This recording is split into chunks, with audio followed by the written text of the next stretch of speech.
김건희 씨가 구속된 이후 두 번째 조사를 받고 있습니다. 김건희 씨의 집사로 알려진 김예성 씨와 건진법사 전성배 씨 등도 동시에 소환되며 대질신문 가능성에 대한 관심도 높아지고 있는데요. 김명훈 변호사와 함께 관련 얘기 나눠봅니다. 안녕하십니까? 네, 안녕하십니까? 자, 특검에 오늘 김건희 씨 그리고 집사 김예성 씨, 건진법사 전성배 씨가 동시에 출석했는데요. 특검 왜 이렇게 한꺼번에 불렀을까요? 특검의 짧은 활동 기간 안에 확인을 할 내용이 굉장히 많은 사안입니다. 예. 대개 사건의 경우 사건 당사자들이 느끼고 경험한 바가 조금씩 상이합니다. 예. 그래서 큰 틀에서는 일부 사실관계가 확인되었다고 하더라도 예. 좀 더 디테일하게 사실관계를 파악할 필요가 있는 거죠. 피의자들에 대한 조사를 진행해서 서로 모순되거나 공통된 점을 확인할 것으로 예상됩니다. 그러니까 오늘 그렇다면 세 사람의 대질신문까지 가는 건가요? 예, 대질 신문의 가능성도 있습니다. 대질 조사의 경우 상대방의 반박이 가능해서 심리적 압박이 있을 수 있고요. 예. 올바른 진술을 받아낼 수 있는 가능성이 높죠. 다만 본건에서는 저는 약간 회의적인 입장입니다. 대질신문에 대해서요? 네. 예. 오히려 이 대질 신문을 할 경우 김건희 측에 수사 진행 사항을 알려주는 결과를 야기할 가능성도 있어 보이거든요. 그런 점 때문에 조금 회의적으로 생각하고 있습니다. 대질신문을 한다면 어떤 방식으로 이루어지는 겁니까? 일단 그 질문을 하고 그 당사자들 상대로 진위를 파악하는 거죠. 이쪽 예. 입장과 저쪽 입장, 상대방의 입장에 서로 부각을 한 다음에 모순되는 점을 찾아가는 겁니다. 그렇다면 변호사님은 이렇게 대질신문보다는 각각 따로 이렇게 나눠서 신문을 하는 게 더 괜찮을 것 같다는 생각이신 건가요?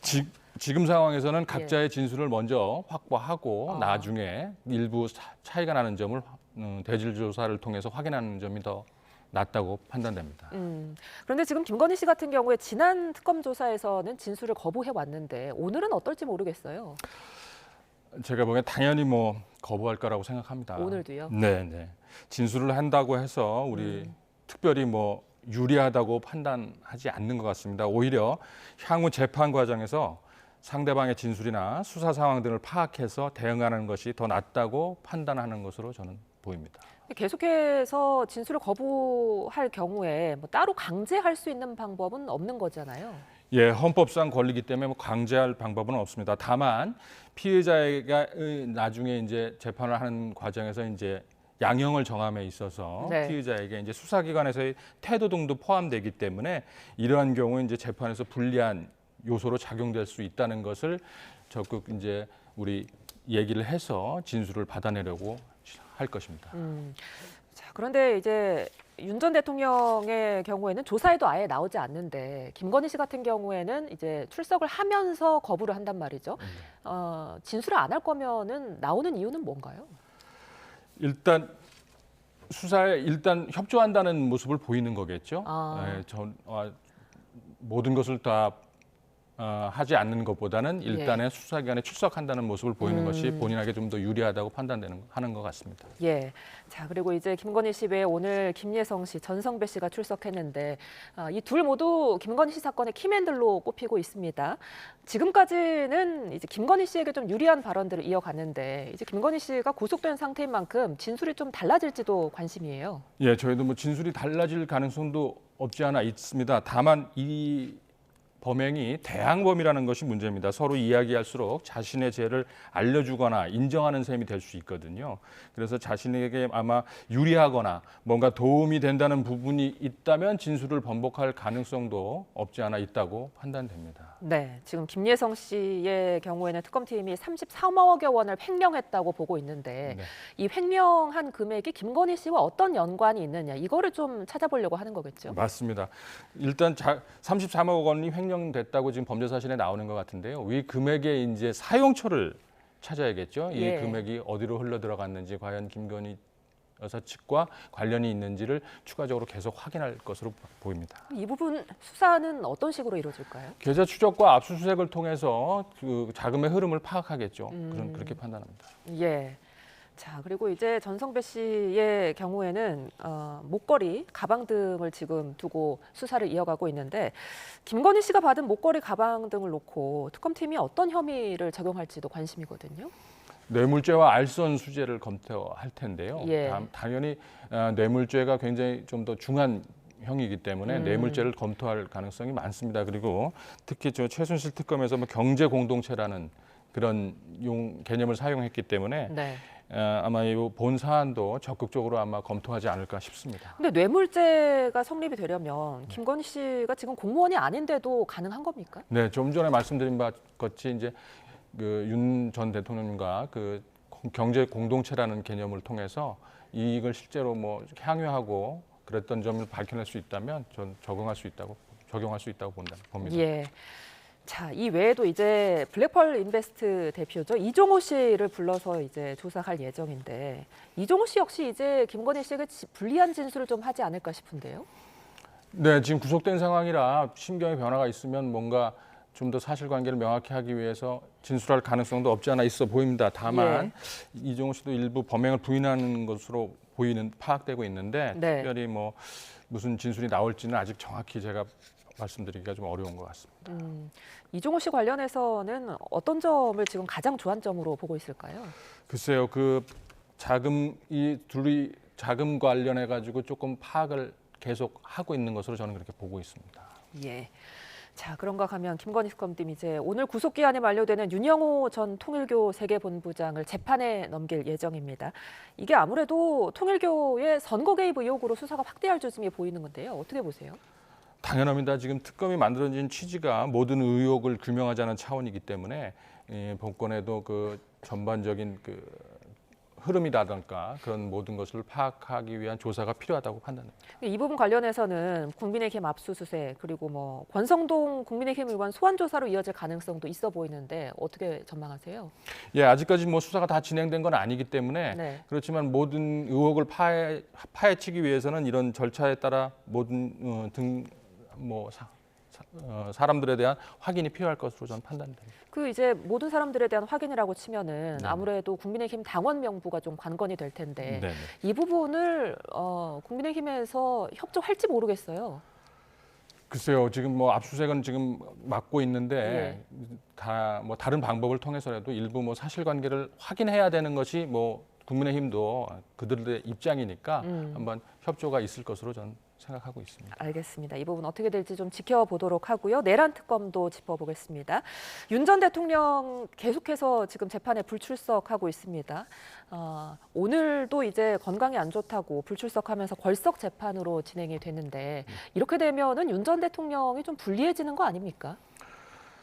지금 건강상 문제는 솔직히 제가 잘 모르겠고요. 아무튼 예. 근데 재판에서 출석해서 자신의 억울한 점이 있다면 어필을 하고 그런 것이 뭐 당연하다고 저는 판단되는데요. 네. 그 점에 대해서 지금 어떻게 명확하게 뭐 불리하다 유리하다고 제가 판단하기는 좀 말씀드리기는 어려운 것 같습니다. 통상적으로 이제 걸석 재판으로 진행되면 피해자에게 좀 불리하지 않습니까? 맞습니다. 자기가 본인이 했던 행위에 대해서 뭔가 그런 원인이나 뭐 예. 이런 것을 적극적으로 소명할 수 있을 기회가 부여된 것인데 그거를 뭐 사용하지 않는다는 것은 본인에게 굉장히 좀 불리하게 작용할 수 있다고 판단이 됩니다. 자, 이런 상황 속에서 이제 내란 특검이 추가 기소한 사건에 대해서 윤 전 대통령 측이 재판기를 미뤄달라고 요청을 했습니다.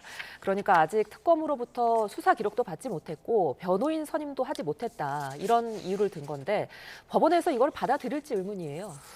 지금 구속 재판이기 때문에 기일이 지금 한정돼 있거든요. 네. 그래서 일부 다 진행할 수 있는 사안은 계속 진행할 것으로 저는 생각이 됩니다. 통상적으로 재판기를 미뤄달라고 요청하는 경우가 덜어 있습니까? 변호인이 갑자기 선임돼 가지고 사안의 실체를 전혀 모르는 경우라든가 이럴 경우에는 뭐 재판기를 연장이나 변경을 하기도 하는데요. 네. 이번 사안 같은 경우에는 그렇게 지금 뭐 이미 뭐 많은 사실관계가 파악됐고 그런 관계로서 추가적으로 뭐 이렇게 연기까지 할 수 있는 건 아닌 것으로 저는 뭐 보여지는데요. 지금 윤 전 대통령이 재판에 5차례 연속으로 출석하지 않았는데 이런 부분들이 이 재판 기일 요청에 좀 영향을 미칠까요? 당연합니다. 지금 뭐 재판은 구속 재판이기 때문에 지금 6개월 안에 그 재판을 마쳐야 되는 거거든요. 원래. 네. 그러니까 이제 신속하게 서둘러야 되는데 계속 불출석하고 연기를 신청한다는 건 재판에 조금 협조적이지 않다는 네. 것을 보여주는 태도이기 때문에 뭔가 또 다른 또 제재나 뭐 신속하게 재판을 하려고 노력을 할 것입니다. 예, 한편 내란 특검은 오늘 이상민 전 행안부 장관을 다시 불러서 조사할 예정입니다. 아무래도 이제 내란 공모 혐의 그리고 위증 혐의 등을 이상민 전 장관이 받고 있는데 어떤 수사 이어질까요? 본인의 행위도 뭐 확인이 됐겠지만 추가적으로 이제 국무회의 사건 당일날 국무회의 전후의 상황, 각자 국무위원분들의 역할이나 그런 실행에 대해서 뭐 좀 확인을 하지 않을까 그런 생각입니다. 특검이 아무래도 이 전 장관에 대해서는 기소를 하지 않을까 싶은데 어떻게 보세요? 맞습니다. 구속된 지 20일이 연장해가지고 20일이 거의 되었기 때문에 구속 기소는 할 것으로 판단됩니다. 자, 그런가 하면 이제 이 전 장관이 김용현 전 국방부 장관의 전화를 받고서 계엄 사실을 인지했느냐 그리고 공모했느냐 여부도 들여다보고 있는 상황인데요. 근데 지금 김 전 장관이 수사 협조적이지가 않단 말이죠. 네. 이 부분에 대한 수사가 좀 어렵지 않을까도 싶은데 어떻게 보세요? 예, 본인을 통해서 얻어내는 사실관계를 확인하기는 좀 어렵지만 당시에 우리 국무회에 참여했던 다른 국무위원분들한테를 통해서라든가 각자의 활동을 어떻게 역할을 담당했는지를 뭐 확인하면 충분히 뭐 다른 사실관계를 파악할 수 있으리라고 생각합니다. 예. 자, 이런 상황 속에서 이제 조금 전 들어왔던 소식이 특검팀이 내일 한덕수 전 국무총리를 소환한다고 해요. 아무래도 이제 사후 비상계엄 선포문 작성 그리고 폐기 의혹 조사가 이루어질 걸로 보이는데요. 네. 한덕수 총리 같은 경우에는 국무회의 전부터 그 사건 현장에 계셨던 것으로 파악이 되니까 앞으로 그때부터 계엄 해제 때까지의 그 역할이나 본인이 했던 그런 행위에 관해서 조금 더 확인이 좀 필요하지 않을까 싶습니다. 향후 당시 이제 국무위원들을 대상으로 한 특검 소환 수사도 이루어지지 않을까 싶은데 어떻게 보세요? 예, 맞습니다. 지금 뭐 이상민 장관 외에 다른 분들도 현장에 계셨던 분들이 계시니까 뭔가 좀 이런 계엄에 관해서 왜 적극적으로 제재하거나 하지 않았는가 그런 점에 대해서는 좀 확인이 좀 필요하지 않을까 싶습니다. 자, 이런 상황 속에서 백혜련 민주당 의원을 참고인 조사해서 계엄 표결 관련 조사도 한다고 합니다. 국민의힘 의원들도 잇따라 조사를 했는데 오늘 이제 백혜련 민주당 의원 조사를 통해서는 어떤 부분 좀 밝혀낼 수 있을까요?